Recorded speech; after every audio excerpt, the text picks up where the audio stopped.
नमस्कार मंडळी, कसे आहात सर्व? ही 31st पार्टीसाठीची बिर्याणी आज मी नाही बनवली किंवा बाहेरून सुद्धा नाही मागवली. तर माझ्या मिस्टरांनी ही खास चिकन बिर्याणी घरीच बनवली आहे. याचीच पूर्ण रेसिपी मी या व्हिडिओमध्ये तुमच्यासोबत शेअर करते आहे. व्हिडिओ पूर्ण पहा आणि 31st ला तुम्ही काय स्पेशल बनवलं होतं ते पण मला सांगा. चला तर मग रेसिपी पाहूयात. हे 1.5 किलो चिकन आहे. स्वच्छ धुवून घेतले. यामध्येच अर्धा चमचा हळद टाकली. 2 चमचे लाल तिखट घेतलं. 1 चमचा धना पावडर घेतली. यामध्येच बिर्याणी मसाला घेतला आणि थोडं दही घेतलं. आलं लसूण पेस्ट टाकून हे छान मिक्स करून घ्यायचं आहे. हे छान मिक्स करून झालं की हे थोडा वेळ असंच ठेवून द्यायचं. आता तुम्ही पाहू शकता या चिकनला मसाले सर्व बाजूनी व्यवस्थित लागलेत. आता यावरती झाकण ठेवून हे थोडा वेळ असंच ठेवून दिलं. बिर्याणी राईस अर्धा तास तरी पाण्यात भिजत ठेवायचा. चिकन 1.5 किलो आहे, तांदूळ सुद्धा 1.5 किलो घेतला. हा टोप थोडा जास्तच मोठा आहे. बिर्याणी 1.5 किलोची बनवायची आहे ना, म्हणून रोजचे वापरतो छोटे भांडे त्यात ही बिर्याणी बसली नसते. म्हणून हा मोठा टोप घेतलाय. पण जरा जास्तच मोठा झाला. पातेल्यामध्ये 3 चमचे तेल घेतले.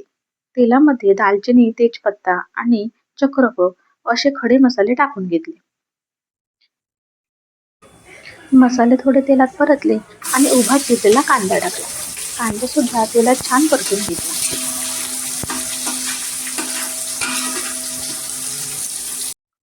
कांदा थोडा सॉफ्ट झाला. आता बारीक चिरलेला टोमॅटो टाकायचा. टोमॅटो सुद्धा तेलात परतून घेतला. यामध्ये चवीपुरतं मीठ टाकलं. चिमूटभर हळद टाकली. हे सर्व तेलात छान परतून घेतलं. मंडळी, माझ्यासाठी ना आज खरंच स्पेशल पार्टी आहे. रोज रोज स्वतः जेवण बनवून खाऊन पण कंटाळा येतो. आज स्पेशल नवऱ्याने बनवलेली बिर्याणी. यामध्ये ना मी लक्की आहे हा. त्यांना बिर्याणी आणि असं बरेच जेवण, खूप सारे पदार्थ खूप छान बनवायला येतात. त्यामुळे कधी कधी मला मिळते अशी किचन मधून सुट्टी. आता यामध्ये मॅरिनेट केलेलं चिकन ओतलं. चिकन छान ढवळून घेतलं. सर्व छान मिक्स झालं पाहिजे. आता वरती झाकण ठेवलं आणि झाकणावरती पाणी ठेवलं. म्हणजे चिकन खालून करपणार नाही. आणि आता हे मीडियम गॅसवरती शिजायला ठेवून दिलं.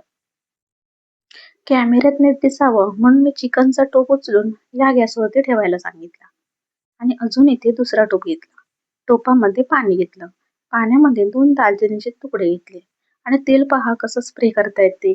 यामध्ये थोडं तेल घेतलं. पाण्याला उकळी आली. आता यामध्ये भिजलेले तांदूळ टाकले. आता यावरती झाकण ठेवून हा राईस छान शिजवून घ्यायचा. मंडळी, तुम्ही पाहू शकता राईस छान मोकळा मोकळा शिजलाय. आता गाळून घेऊया. भात गाळून घ्यायचा आणि हे पाणी वापरायचं नाहीये. इकडे चिकन पहा मस्त शिजलाय. याच टोपामध्ये आता थर लावून घेत आहेत. भात टाकला आणि हा फ्राय केलेला कांदा. यामध्ये आम्ही फूड कलर वगैरे काही वापरलं नाहीये. साधी, सिंपल पण चविष्ट अशी ही बिर्याणी खूप छान झाली. वरून थोडी कोथिंबीर टाकली. आता पुन्हा वरती भाताचा थर, फ्राय केलेला कांदा, कोथिंबीर. आता वरती झाकण ठेवून 10 ते 15 मिनिटे ही बिर्याणी अशीच ठेवून द्यायची. तोपर्यंत इकडे कोशिंबीर बनवली. एका भांड्यामध्ये बारीक चिरलेली काकडी आणि गाजर घेतलं. किसलेला बीट घेतला. कांदा घेतला, टोमॅटो घेतला, थोडीशी कोथिंबीर आणि हे छान मिक्स करून घेतलं.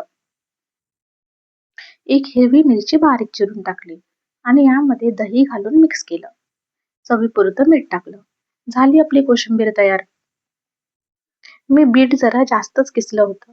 असंच बीट खायला होत नाही ना, मग असं कोशिंबीर मधून खायचं. म्हणून कोशिंबीरचा लाल लाल कलर आलाय. आता कोशिंबीर सुद्धा तयार आहे. बिर्याणी प्लेटमध्ये काढून घेतली. मस्त गरमागरम बिर्याणी आणि कोशिंबीर. चला या जेवायला. मंडळी, आजचा व्हिडिओ कसा वाटला कमेंट करून नक्की सांगा. आणि जाता जाता आपल्या चॅनलला सबस्क्राईब करून नक्की जा. चला तर मग बाय बाय. पुन्हा भेटू अशीच एक छान रेसिपी घेऊन.